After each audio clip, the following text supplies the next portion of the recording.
जय हिंद मित्रों, मैं राजगुरु और आप देख रहे हैं कट्टर राष्ट्रवाद। मित्रों, पिछले कुछ दिनों से पंजाब में खालिस्तानी समर्थक कुछ लोगों द्वारा, कुछ वहाँ के लोकल नेताओं के द्वारा धरना प्रदर्शन और अलग खालिस्तान राज्य की मांग को लेकर के रैली भी निकाल रहे हैं। जिस प्रदर्शन में भारत के खिलाफ अनर्गल टिप्पणियाँ और भारत विरोधी नारे भी लगाए जा रहे हैं।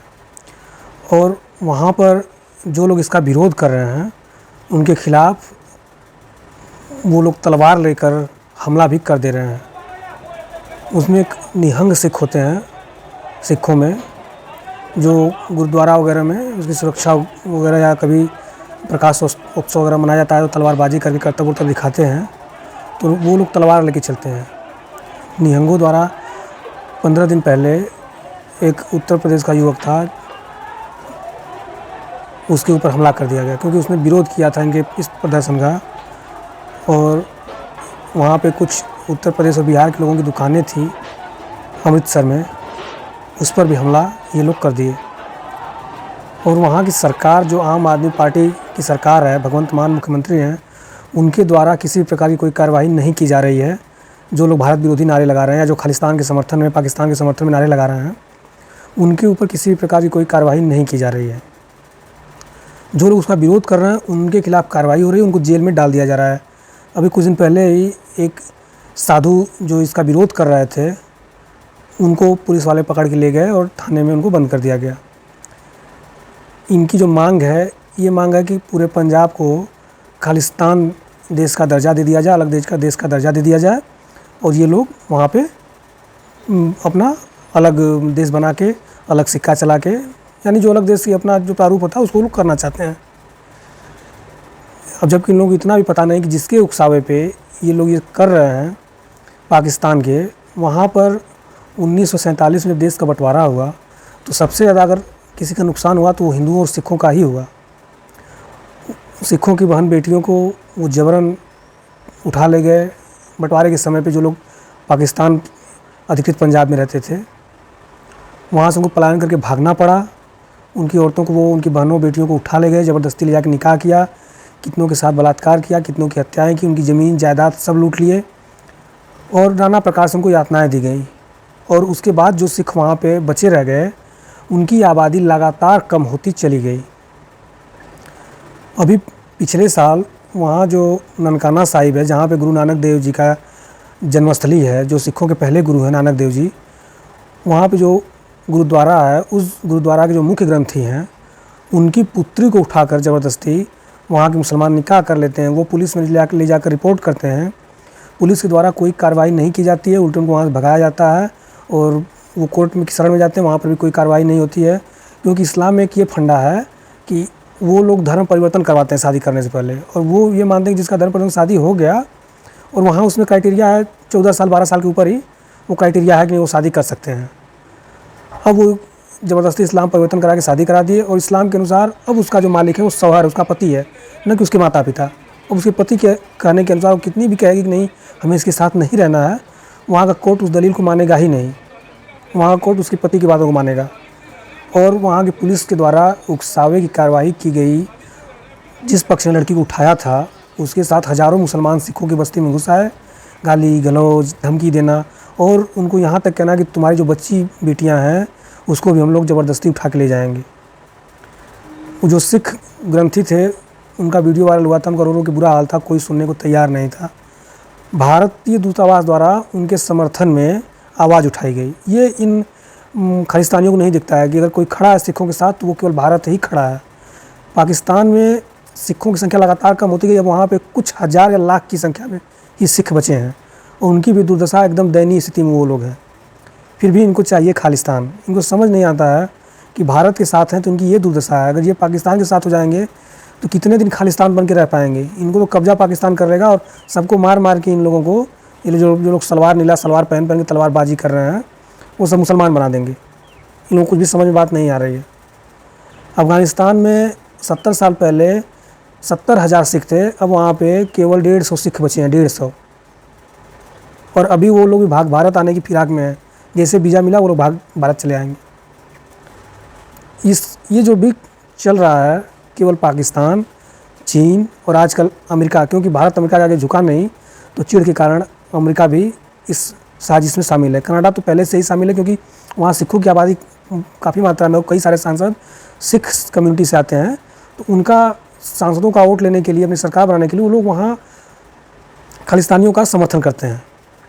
लेकिन यहाँ के जो लोकल सिख हैं उनको समझ नहीं है इन लोगों के, सिखों के गुरुओं के ऊपर भी कितना इन मुसलमानों द्वारा, इस्लामिस्टों द्वारा, कट्टरपंथियों द्वारा अत्याचार हुआ, वो भी नहीं जानते हैं। बाबर, इनके जो प्रथम गुरु हैं गुरु नानक जी, उनको कैद कर लिया, हालांकि कुछ समय बाद छोड़ दिया, लेकिन उसने उनको कैद कर लिया। इसके बाद अकबर का जो लड़का था जहांगीर, जो बादशाह बना अकबर की मौत के बाद, इनके 5वें गुरु जो अर्जुन देव थे, उनको गर्म तवे पे बैठा के, गर्म बालू उनके ऊपर डाल डाल के, और फिर आखिरकार उनको रावी नदी में डुबा के मार दिया गया। इसके बाद हरगोविंद, गुरु हरगोविंद हों या गुरु हर राय हों, इन लोगों का लगातार मुगलों से युद्ध चला, जिसमें कुछ दिनों तक गुरु हरगोविंद को भी ग्वालियर किले में जहांगीर ने बंदी बनाया था 12 साल तक।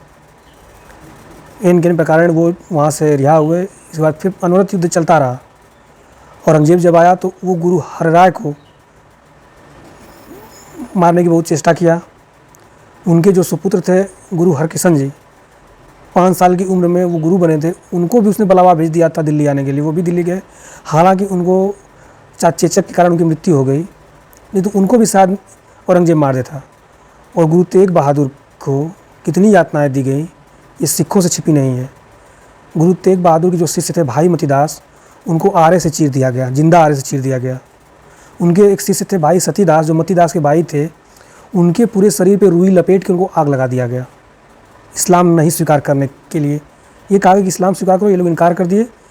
एक और उनके शिष्य थे भाई दयालु, उनको तो बहुत बड़े पतीले में पानी डाल के, खौलते पानी में उनको डालकर, उनको उबलते हुए पानी उबाल के मार दिया गया, जिंदा उबाला गया। और गुरु तेग बहादुर का सर काट दिया गया, जो चांदनी चौक में शीशगंज गुरुद्वारा है, वो किस लिए बना है? वहाँ पे गुरु तेग बहादुर जो सिखों के 9वें गुरु थे, उनका शीश काट दिया गया था औरंगजेब के आदेश पे, इसलिए उस जगह का नाम पड़ा शीशगंज।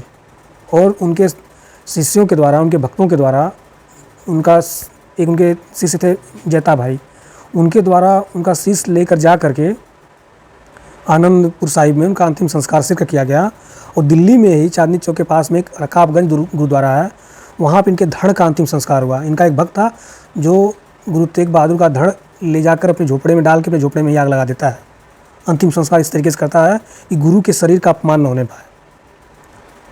गुरु गोविंद सिंह के चारों बच्चों के साथ क्या हुआ?